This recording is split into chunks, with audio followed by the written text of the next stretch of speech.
And thank you for joining me, the Oracle of Apollo. I wanted to make a video today because there's so much happening, so much that is coming through, so many of you beautiful stardusted souls, and I'm witnessing it, I'm experiencing it, and I see it happening all around. These monumental shifts, life-changing shifts, new paradigms coming to be downloaded, new experiences. And I wanted to talk about a little bit about what's going on with me. And please excuse that I'm going to continue to wiggle because I have a little bit of pain in my lower back today. We'll have a pinch sciatica, so it's kind of not feeling so hot today, but it's all right. We'll just go with it, and I want to tell you my story, so let's begin. I wanted to begin talking about this story as it's unfolding.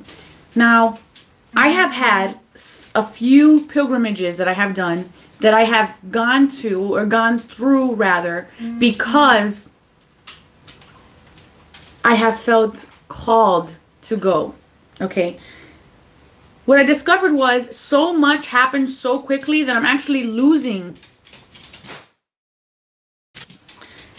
And I don't want to lose the details. So I'm going to be making these videos more often now. Live, as you can see. Unfortunately, with live, I don't always get the most clearest reception. So I hope you just bear with me on this journey that I'm gonna have you embark on with me. Okay, so it's been about, today's day 18, so we're gonna start from the beginning. Today's day 18.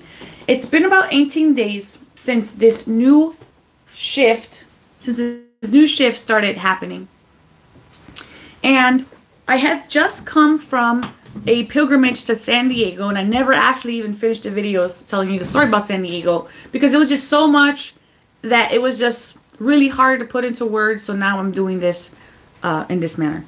So 18 days ago, I winded up getting this really massive migraine. I have been diagnosed with migraines. I have had migraines since I was very young, maybe 9 or 10. Actually, I think 8 or 9. And what wound up happening was I would miss a lot of school because I would get them. But now, in the last 18 days, I got this really debilitating migraine. And what happens for me when I get migraines, although my life partner also gets migraines, except that we get affected in different ways, although still debilitating, just differently. So for him, he can't see light because the light really messes with him. And I believe sounds also mess with him a lot. For me, sounds and lights don't typically affect my migraine, but movement does. So if I wake up, if I move in any way, if I tilt, it really accelerates my migraine and creates more pain for me.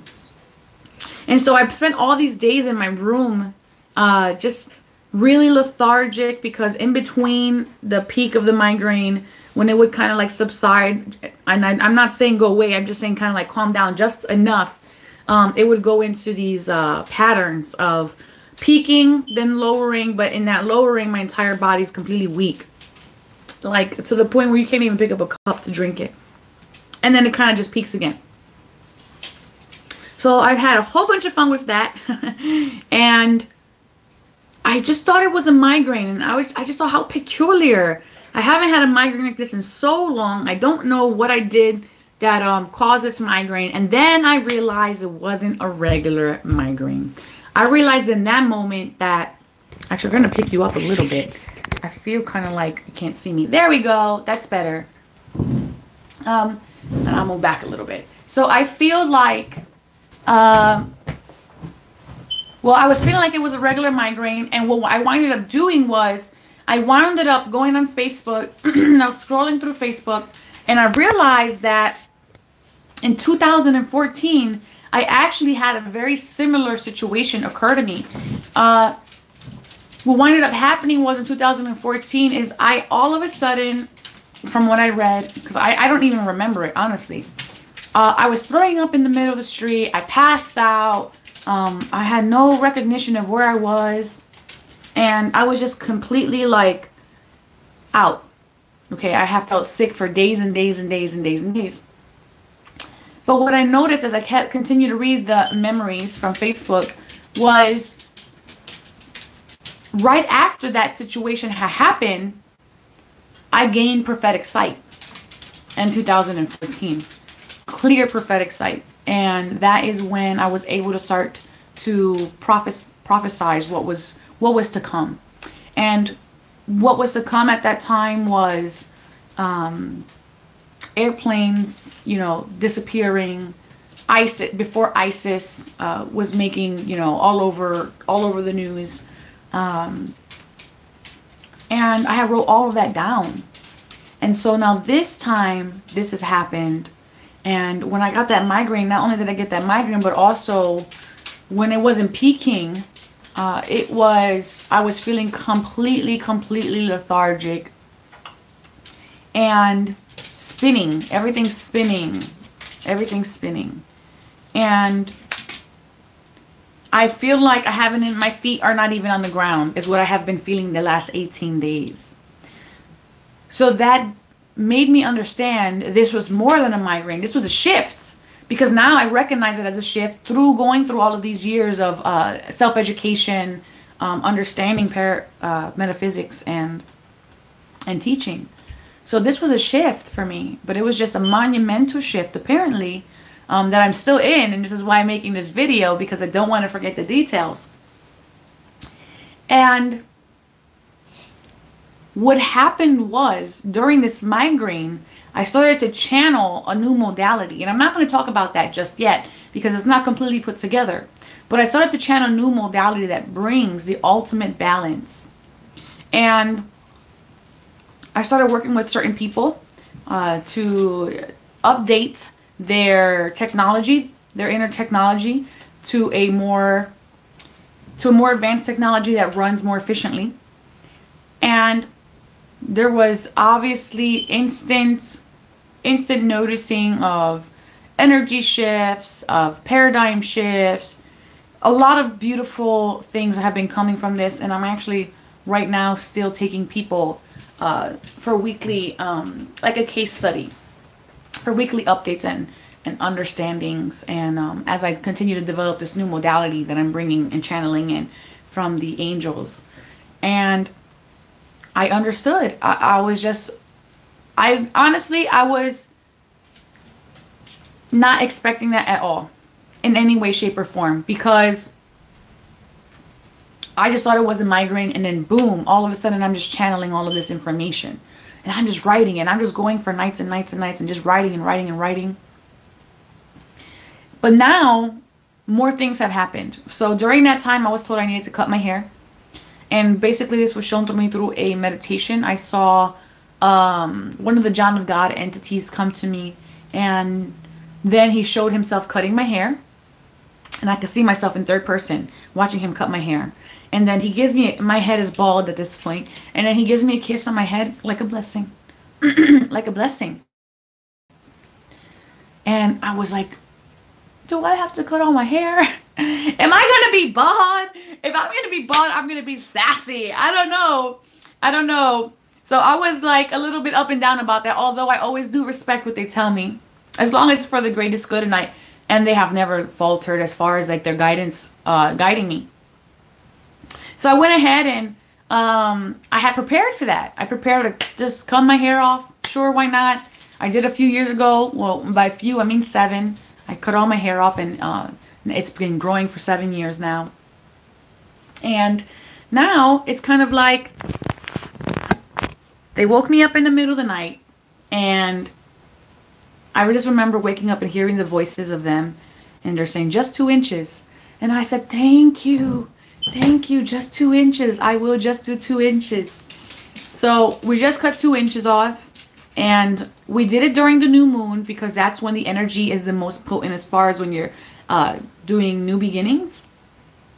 So we did it during the new moon. When she snipped my hair, one of my friends, her name's Cassidy. Hey, Cassidy.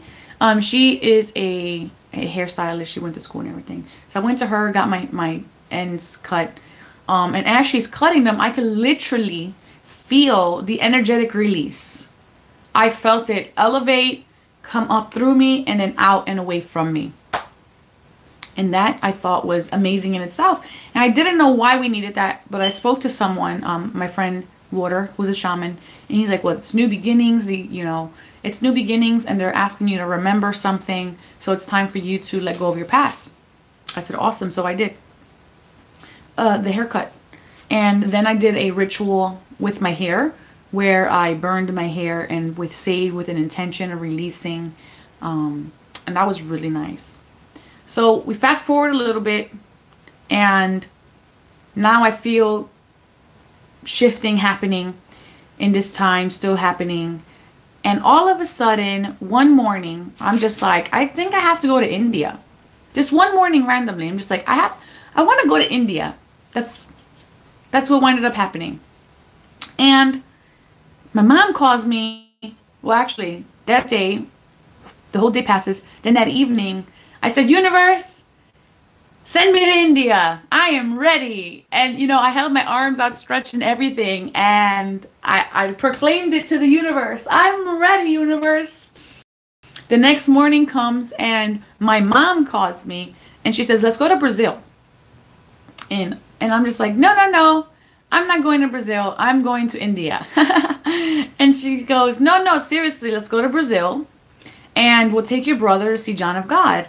And I'm just like, oh yeah, that's a great idea. But I really want to go to India. I don't know if I want to save my money up and go to Brazil, because I really am being pulled to India. But anyway, she convinced me to go to Brazil. We're going in June. And although it's not my clarion call, I'm still going to go, because I know for a fact that mass healing is still going to happen. And beautiful, wonderful things are still going to occur either way. But it's like an unrefutable call, like that's in my ear, in my consciousness. And so every day I just feel a little more gravitated to looking at things that pertain to India. And I started following this Swami named Swami Nityananda, and they lovingly call him Swami G. So I started following him and listening to his I want to say they're called Sansana. If I said that wrong, I'm sorry. But basically they're like lectures that he gives every day on his channel, Nityananda Live. And I'm just telling everybody about it. And I'm going to Brazil, but I really feel like I'm being pulled towards India. And I'm telling my mom about this pull and like the need to go.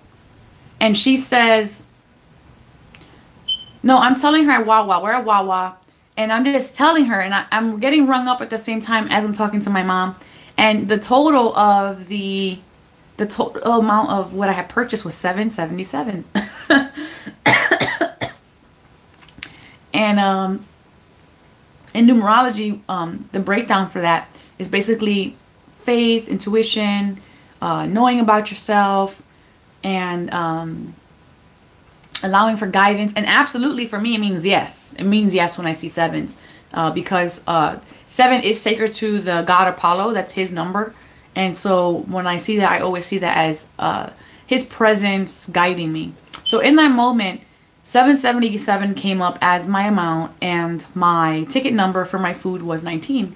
19 equates to 1 in numerology, and we do that because it's 1 plus 9, and that creates 10, so we can never have two numbers unless they're a master number, which this isn't. So 1 plus 0, 0 doesn't count, it's 1. And 1 is new beginnings, so I had basically go for it, new beginnings, yay! And me and my mom were just like, oh my god, this is so crazy, so synchronized. But then it gets more synchronized. It was the beginning of an amazing day. So we go back to my center, which is right down the street, and we are in my Addictum where we do all of our healings, manifestings, and meditations.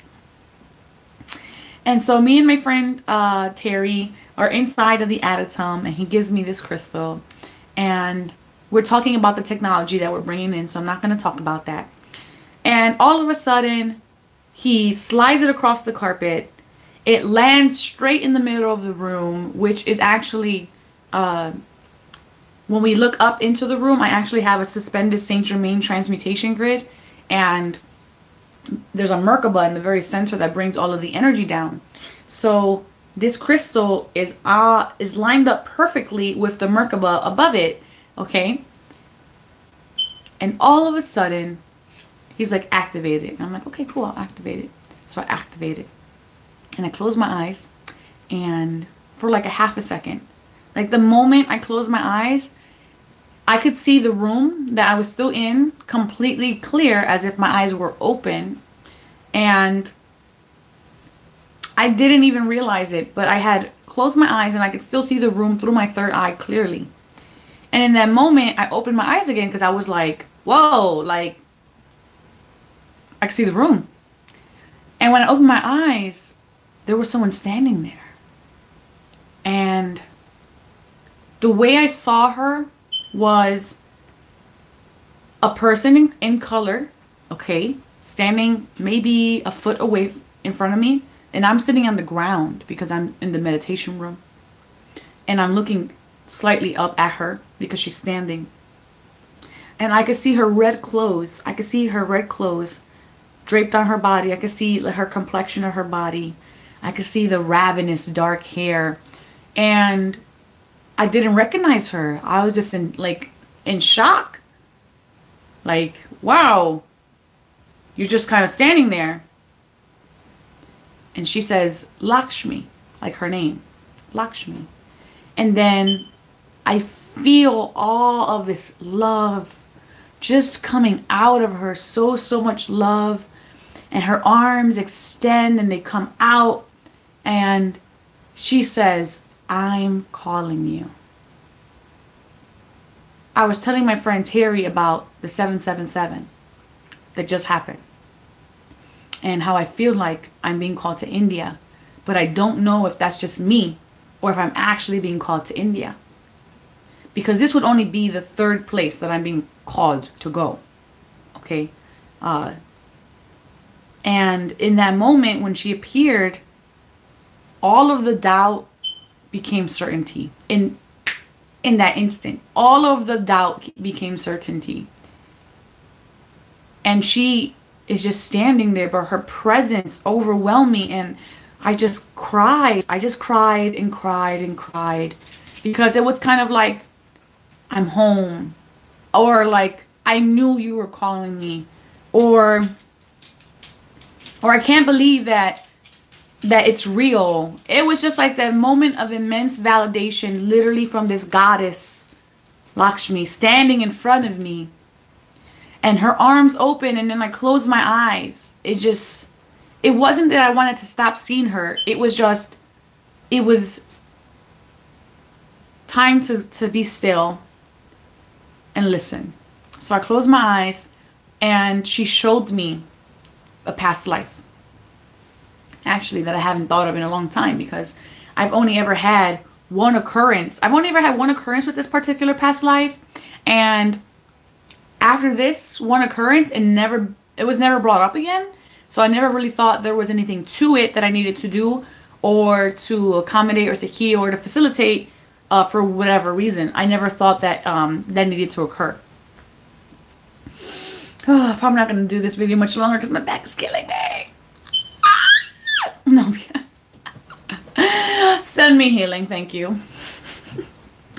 So she shows me this past life, and this is what I'm seeing in my past life, and this is who I saw in my past life, and I'm going to tell you who it was before I tell you what I saw, so it can kind of like correlate. So 2 years ago, about a year and a half ago, I had went to meditation where it was to meet your inner genie. And everybody got to meet their inner genie, and I got to meet my past life husband. His name is Rasul, and I do have a photo that I illustrated of him on my Instagram. My Instagram is Apollos Claim One, and I drew a sketch of him, like a quick sketch right out of meditation, and then I did a digital illustration of him when I had more time, so people could see like his definitive features. So in this particular past life, I was a Hindu woman. And I was really thick. I was thick. And my skin was dark. and my eyes were dark, and my hair was dark, but I was wearing, I guess a sari, I think it's called. Oh, but it's like a little fabric that goes on your head.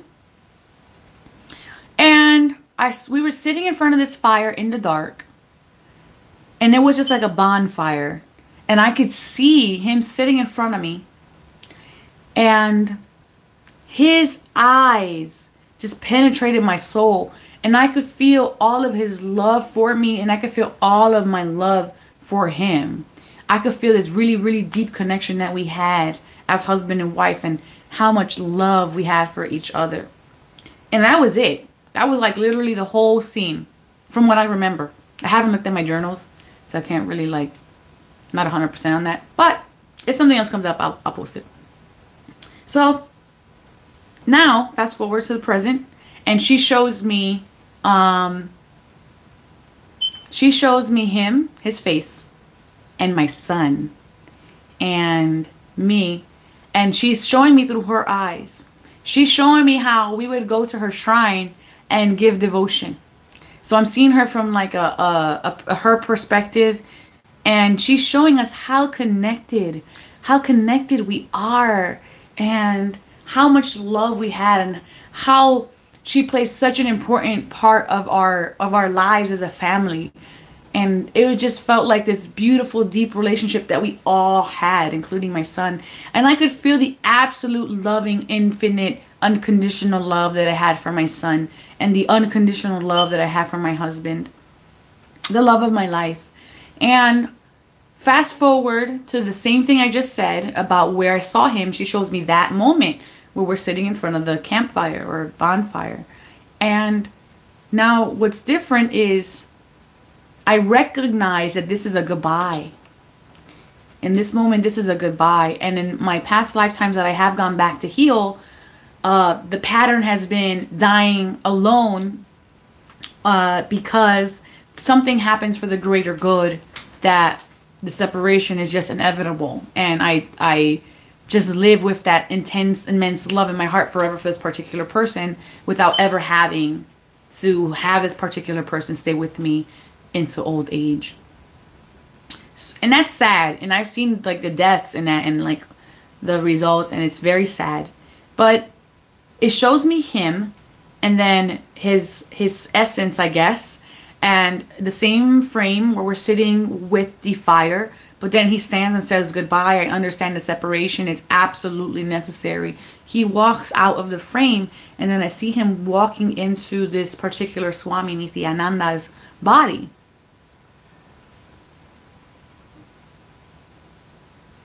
Curiouser and curiouser, the story thickens, the plot thickens. And I'm just like, what does that mean?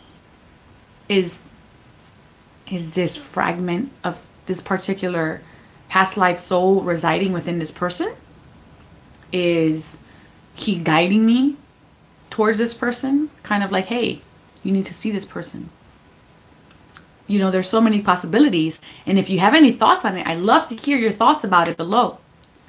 So this was amazing, and I'm just bawling and crying, and I'm understanding everything that's coming in. And my friend who's in the room, excuse me, Terry, he says, oh, he's looking at me, and I'm just crying. I'm like, oh, this and this happened. And I'm telling him, I'm just like, I really do have to get to India. I could feel it in my heart of hearts that I need to get to India. And all of a sudden, in my music that's playing in the background, and the channel that's playing is on Pandora, is called Chanting the Divine. Chanting the Divine's name. And it's such a beautiful station. And all I hear in the background through the music, I hear Swami Ji's name. Swami Ji. In that way, Swami Ji. And I'm just like, oh my God, I can hear his name. Like, you know, it was just, you remember who you are. This is the messages that keeps coming through to me. Remember who you are. Remember your past magic. There's a huge purpose. I believe that there's a purpose that I have. And the purpose I feel like I have is to bring a new technology or a new healing into the now and have it mass distributed. And I could feel that in my core of core. And I have been developing since the first video on this channel in the background because I have just been so busy putting the time into myself. I kind of just totally forgot about YouTube. But now they're saying, no, it's time. Now it's time for you to share what you're experiencing. And so I wanted to share that. And it's been since Tuesday that happened. And since Tuesday, I have been getting messages through media. I get a lot of messages through media, through the television, through music, through articles, through blogs. But they're like instant messages like, know who you are. And me and my friend Angelo were talking about this last night, and we're watching Charmed. And it so happens that the episode is with with Paige, and she's standing in front of one of the elders, and the elder's like, you need to know who you are. And me and Angelo look at the screen, and we're just like, and she gives like this little speech like why you need to learn who you are, and we're cracking up because I tell him all the time, I say, Angelo, nobody's ever going to believe me like you do because you're always present when I get my messages. And I said, just for fun, can you please just pull one card for me? And he had one card. Well, not one card. He had his Ascended Masters deck in his bag. So he pulls out the Ascended Masters deck and he pulls one card. And this hysterical echoing laugh emerged from within Angelo. And he turns the card around and it's Lakshmi. I don't know what's going to happen. I don't. What I do know is I feel like I'm supposed to just let go. I have my own house. I have my own business. I have a family. I have a partner who I love. I have pets. But it feels like it's time to go. Like it's time to just go. There's something greater to find, something greater to discover, something that is waiting for me to share with the planet. And I'm kind of feeling the responsibility of it a little bit. It's exciting, but then there's so much preparation and so many things that, you know, that we have to really focus on, like the mundane wise. But I just know it's kind of inevitable since every single day since Tuesday, almost to the minute, almost every hour, it's a reminder that I'm being called. I went to let my dogs outside last night and I opened the door. And as I opened the door, I was no longer in Philadelphia. I saw outside and there was mountains with snow-capped mountains at the top. And I could feel the cold air coming in from a lake. Like it's a very distinguishable sensation. And I could feel that the water was there. And I could see the environment. And I shut the door and I told Angela, I said, oh my God, that's not Philly. That's not Philly. And, you know, I don't know. I just kind of feel like I wanted to share that. I guess I'm just going to be updating more videos as this continues to go on. I'm going to really try to make some short daily videos because it's just a lot every day. It really is a lot every day. And now it's picking up and I want to just share it with you guys.